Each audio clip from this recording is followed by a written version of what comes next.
It's Wednesday. We'll get there. All right, we're going to go straight into our next panel. But if you are keen on stage 2, Beyond the Pitch, how FinTechs can build trust with financial services companies is on, so head over to that. But we're getting our crystal ball out. Looking into the crystal ball, who will be the next FinTech Titans? And our sorcerers are Marnie Baker, the Director from FinTech Australia, Toby Norton-Smith, Managing Director of X15 Ventures, Lynn Thompson, the Global Head of QBE Ventures. Come on, guys, come on up to the stage. Let's not waste a second here. Of course, Dom Pym, the man I like to call a finalist in the Startup Daily Best in Tech Awards. And to keep the show on the road, Judy Anderson-Firth. Welcome back, Judy. Great to have you here. I know you were busy launching a minimum viable product this time last year, so we didn't have you. But you're here now. She is the co-founder and group CEO of Triple Bubble and Euphemia. Give them a big hand. Over to you, Simon. Good morning, everyone. I'd like to start with acknowledging the traditional owners that we're meeting on today, which is the Wurundjeri people of the Kulin Nation, and pay our respects to elders past and present. And I can see a big camera at the back, so also extending that respect to wherever this content may reach. Now, today's topic is looking into the crystal ball. Who will be the next FinTech Titans? Now, I'm joined on stage by people who have built a FinTech Titan, run a FinTech Titan, or are looking to find, invest, or partner, or buy FinTech Titans. So this is a very high-profile, high-caliber panel, so I'm very curious to see what they have to say. As Simon said, my name is Judy. I'm the Group CEO of Euphemia, which is the family office for Dom Pym, and I'm also the co-founder of Triple Bubble, which is Australia's first of its kind dedicated FinTech fund for our region. And the MVP Simon was referring to was my 13-month-old son, so I'm happy to be back. Thank you. Now, to introduce beyond the bios, I think it's just worth setting the scene. So in the red jacket, we have Lynn Thompson. She is the Global Head of Strategy and Partnerships at QBE. She's led investments and partnerships around the world from Deloitte, consulting and also running an AI R&D hub. She brings a rare mix of corporate and startup grit. And if FinTechs ever let her down, she's actually a trained safari guide in South Africa. So please welcome Lynn. Next up, we have Dom sitting next to me in the blue, and he is one of Australia's best-known FinTech entrepreneurs. He's co-founded Up, Pin Payments, the Clear Grain Exchange, and now Triple Bubble. And Dom has backed more than 120 companies globally, and he serves on the board at FinTech Australia, the organisers of today's conference, and is recognised as one of the country's leading FinTech voices. Off the field, a little known fact is that Dom is a 3-time best and fairest footy champ. I know, can do it all. And then in the middle here in the grey, we have Toby Norton-Smith. He is the Managing Director of X15 Ventures, CommBank's venture scaler. He founded and now oversees the Build, Buy and Invest mandate that connects startups with the bank's scale, which helps shape ventures to reach millions of customers. A strategist by training and an innovator at heart, Toby once found himself cast in a Bollywood film thanks to his exquisite moustache, which I'm disappointed you've shaved. And last but not least by a long mile, we have Marnie Baker in the black at the end, and she almost needs no introduction, but just in case, she is an RBA board member and the former CEO of Bendigo and Adelaide Bank. With more than 35 years executive experience in financial services, her leadership spans banking, super, insurance, and policy. I'm not sure what else there is in FinTech. She's a passionate advocate for regional Australia, a member of the Order of Australia, and in her downtime, she is a self-confessed Ancestry.com tragic. So that is Marnie. Now, just to quickly warm up the room, we're going to do a quick hot take down the line. I would like you to each answer this question. FinTech Titans are rare. Do we even want to create them? Dom? 100%. And we want to create them in Australia and New Zealand and the Pacific Islands. We don't want to just roll up to the US or to the UK or to Asia. We want to be able to foster FinTech Titans here in Australia and then provide those services to the world. Toby? Yeah, you took the words out of my mouth, Dom. If we don't build the rails, the ledger, the currency, the balance sheets for like FinTech of the future, there's lots of global schemes, global technology, and global FinTechs that would love to do that in Australia, so we should get on with it. Lynn? Why else are we here? I really want to build a brittle company. We don't kind of wake up saying that or thinking that. So yes, Titans all the way. I was going to say, and I was going to agree with the other three, but I think I'm going to be controversial, and I'm actually going to have a different view. Scale is important. Scale's really important because it lowers costs, it widens access, etc. But at what point does size mean that you become the giants that you're actually trying to disrupt? Okay, so scale is one piece, but the other thing is strength. And I don't think the two are the same. So can you have a really, really strong company that changes the game, but doesn't have the scale? Or could you have a very strong ecosystem that changes the game rather than one individual or a couple of individual titans? Good provocation. Interesting, interesting. So the ecosystem is the titan, not any one individual winner. I mean, I'm conscious, Marnie and Dom, you have actually worked together in the collaboration between Bendigo and Adelaide Bank and Ferocia, the tech company that built AppBank, which is now Australia's most successful digital bank. And I'd actually like to know, like Marnie, that's just one example of a titan, but in your career, you've seen titans come and go. And perhaps that's why you're advocating for the ecosystem and the community more broadly than any one winner. But Dom, you've been one at the helm building them, right? You're being the disruptor, you're breaking things and creating value. So do you both agree on what actually makes a titan, assuming there are some winners and losers? And are we even talking about the same thing? I'll jump in first, Marnie, if you don't mind. I would say that the size doesn't matter. A titan should leave a legacy and have an impact. The culture of the organisation, the community spirit, the partnerships across the ecosystem, that's what defines a great everlasting titan. Companies were created for in perpetuity. It's to move risk from individuals into a sort of a legal structure that acts as an individual. But that's pretty boring. You want to think beyond that. What is the legacy, the impact that titan leaves? And is it positive for people in regional areas? Is it positive for diversity? Is it positive for fund flows, for financial education? I think they're the things that actually really matter more than whether or not you're a titan. Marnie? Yeah, it shows that we have worked too closely together for too long, Dom, because we do have similar views about a lot of things, and I agree with you. It shouldn't just be about size, and I know if you look at the definition of a titan, it really does go usually to size. There has to be something more than size, and I think that does go to purpose. And you need to be able to actually be really connecting with not just a need, but it needs to be a pain point, or you're offering a solution to something that has become a pain point. And you need to do that with impact and with purpose, because that gives you the sustainability that a titan can have that goes well and truly beyond the size. And there's not much difference between a titan and a tyrant. So, just because you're big doesn't mean you're good. If you're good and not big, probably better than being big and not good. Toby or Lynn, anything to add before we roll on what we're even talking about when we're trying to define success for our industry? Maybe let's get some healthy disagreement going. Who are the titans we're talking about? I mean, I think a cheeky answer we should acknowledge, would be the big banks.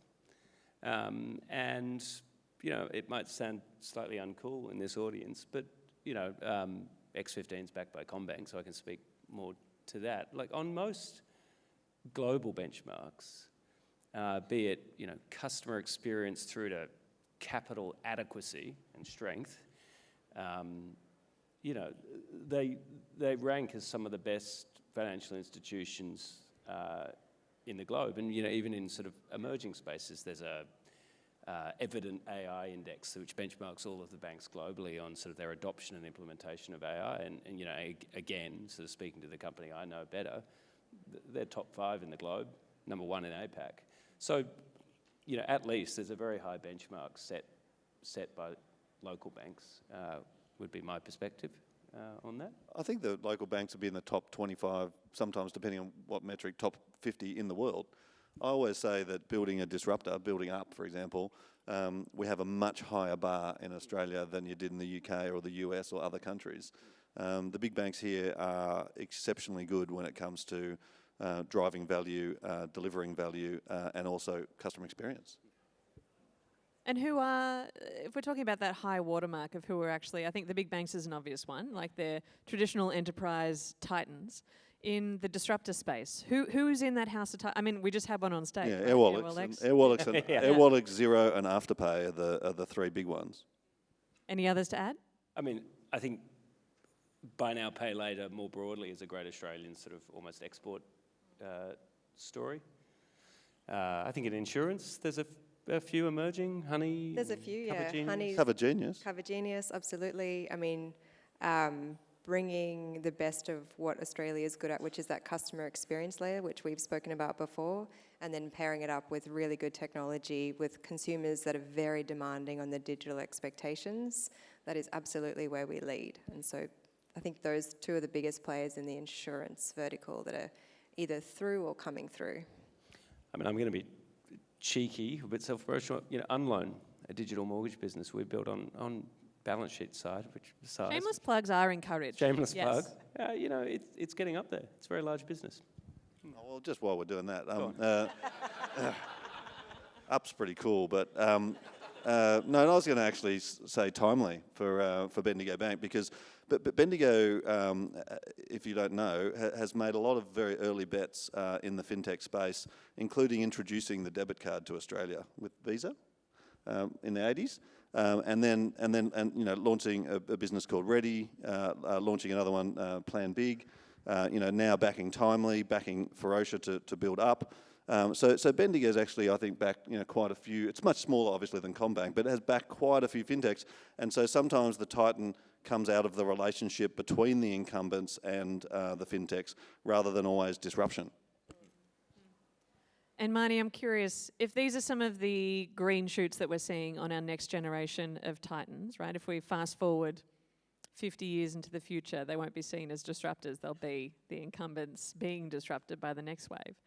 I'm curious what you think it really takes to become that, particularly in the context of what we've spoken about so far, that success is actually not just about scale, it's about impact and, you know, the saying, never meet your heroes, trying not to become the tyrant. What does it actually take to become successful? I think it takes mindset. I mean, I made a comment to the crew here earlier about how I've been coming to Intersekt since the first Intersekt, and just seeing the change in the makeup of the audience has been really interesting over that time. And we saw a lot of startups in those early days really trying to get up and going, and now they're at all different phases, I suppose, in their evolution, and are working, like I said, with other incumbents, etc. I do think that success comes from the change and the evolution of a mindset. You know, you need to go from, you know, a disruptor sort of mindset to, a trusted national sort of institution. I won't say institute, that's a terrible word. Organisation. You know, have to need to go from breaking things and to building things. You know, thinking about instead of selling products, you're enabling. You know, instead of just growth at no cost, at all cost, to growing sustainably. It is really, you know, that early period of time, and I'm talking to all the, you know, people in the audience who are up to here in it, you know, about just trying to survive in that early bit and really try and make connections and showing what you're doing and get to that scale and get your capital and everything else that you need to really going, hang on, how am I going to really make this sustainable in the long term? regardless of the size of whether you're a Titan or not, but how do you make your business be more enduring? And Dom, you've built companies. You've had to live that life. As someone who's been viscerally building and breaking, what did it really take for you to... So I was at a dinner last night and someone was like, oh yeah, I know Dom, but he's gone stratospheric now. So, but what did it really take? What did it cost? People believing in you. I mean, it costs a lot. Family and time with your friends and, those sort of things are most important, I think. Money, like mortgage the house 5 times, Moments when you can't make payroll, where do you get money? People will make sort of smart comments about sources of capital and how good they are, say crowdfunding versus venture versus debt funding or whatever. Doesn't matter a stuff where the money comes from if you can't pay your people.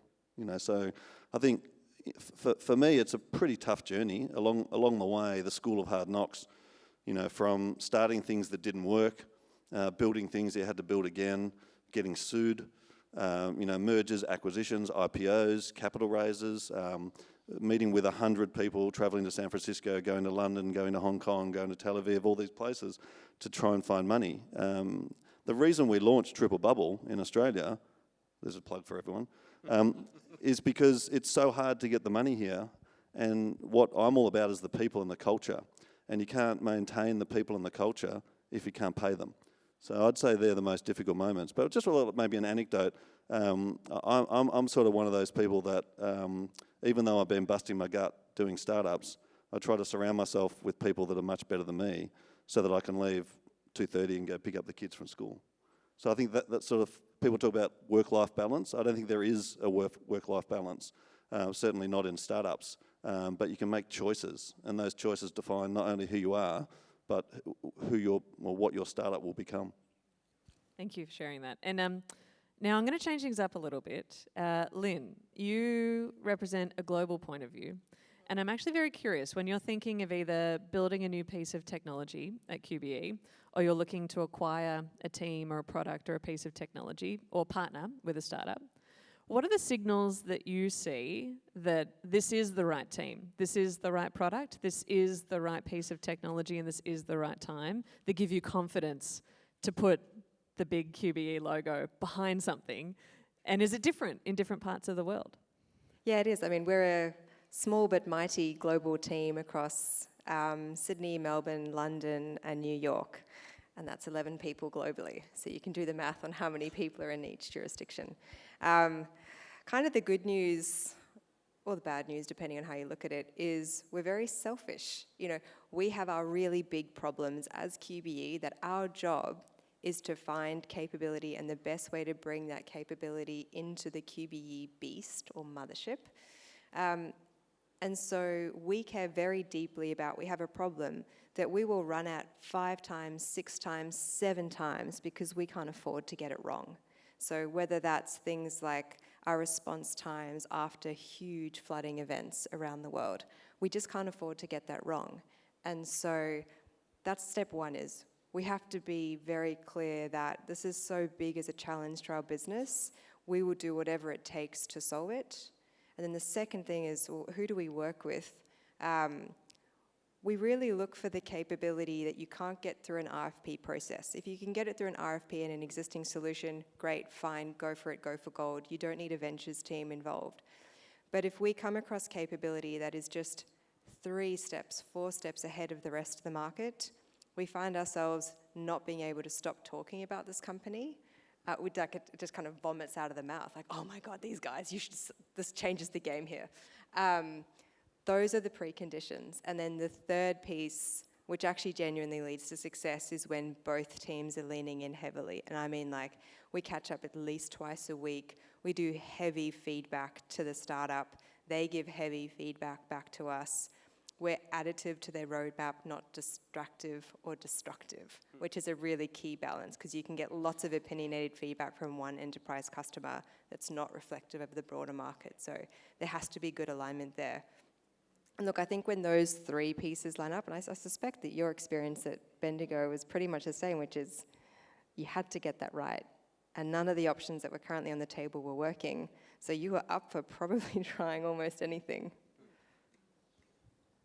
I was just going to do a quick build. I was thinking about it. Particularly in enterprise tech, one of the signals that I think is really interesting for investors, it's sort of like the enterprise Sean Ellis test, is there so much demand or desire or vomiting for the product or service that your colleagues or employees are sort of prepared to look past that it's not yet onboarded by procurement. It's not yet sort of a standard application in the SOE, and yet employees and people are excited about it and coming back to it. I have seen that on the corporate side of the ledger, with people who practice their craft, be it Canva for designers or in the early days, Xero for product owners, just seeing this sort of virality. I think it's a really overlooked signal inside corporates. We all know about consumer virality, but getting that moment when you realize something's happening here because people are working around procurement, working quicker than the corporate to try and partner with that player. I think there's heaps of examples like Slack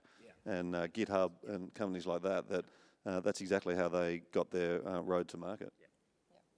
They don't have to be enterprise grade, but they have to be enterprise ready. And so we kind of use the litmus test of around, if your sales cycle in enterprise is 6 months or less, you've got something special. And if you're 6 months or longer, you're still in the period of kind of pulling customers and demand to you rather than struggling with how on earth do we keep up with the demand? We've got a problem of scale and kind of organizing ourselves to catch the wave that we're kind of finding ourselves on. It's a good little litmus test for a reality check as well. I like that. I think what's interesting so far is that none of our panelists have mentioned a particular type of technology, right? I'm sure everyone's like, oh, it's got to be AI, right? And that word hasn't been said at all yet in terms of what it really takes. I know, I ruined it for us all. But so I guess the question becomes, it's quite a juicy one. The topic is crystal ball. Does anyone on the panel have an opinion on who are the ones to watch? It's not yet obvious. Zepto, eMerge in New Zealand, and Just Fund. Toby? Good Lord, there's a lot of merch and T-shirts of different companies out here. I feel a bit awkward calling them out. I could talk quickly to a few zones that we're looking at in X15 and chuck out a few companies associated. We've talked about B2B tech. I actually would urge a lot of people in this room, I think there's still a lot more opportunity there. I know a lot of the past Titans have been direct to consumer. And I don't just mean reg tech. I mean, in X15, our portfolio companies consume a lot of sort of point-specific compliance solutions or aggregators like Frankie One. There's a lot of sort of compliance plus operations plus payments stacks, Constantinople or Shape, who we also use in a portfolio company.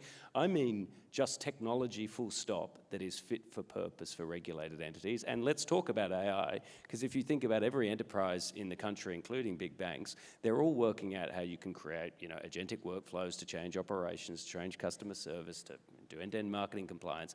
And you've got startups like Haast or Lorikeet or Relevance AI who are thinking really clearly about, how do you make it robust enough? How is it explainable? How is it deterministic? How is it accurate? And so I think there's still huge opportunity there. Value at stake. I mean, the cost base of the big banks, just to bring it back to those Titans, it's over $50 billion annually. The technology spend, direct OPEX, is over $10 billion and growing at 15% per annum. It's a big space, and they need and want help if you've got the maturity to work with them. So that'd be one. Two others quickly. I'm sure Marnie's much more qualified. It's an oldie but a goodie, if you forgive the pun, but retirement. Shifting demographics in Australia, 2.5 million Australians are going to retire in the next 10 years. I don't think there are fit for purpose, full lending solutions to deleverage from the primary asset.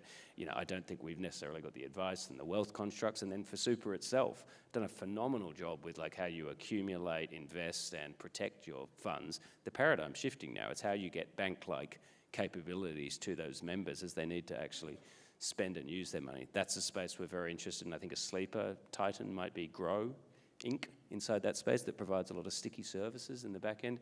Third bucket, you wanted to talk about AI. We've been thinking a lot about, I think the PR's exceeded the lived reality of agentic consumer experiences with AI. But the reason why I think we've all fumbled with it is to do any meaningful transaction online, you need an identity or a credential for your identity, and you need a payment credential. I think there's huge opportunity in Australia. I've seen Zepto somewhere in the audience. Like, we're doing great stuff with NPP and Pay2. Now the Digital Identity Act's come out and given a framework for, you know, reusable digital credentials. You put those two things together, I think you could create some real magic. And I think FinTechs, you know, everyone in the globe will have a crack at that space.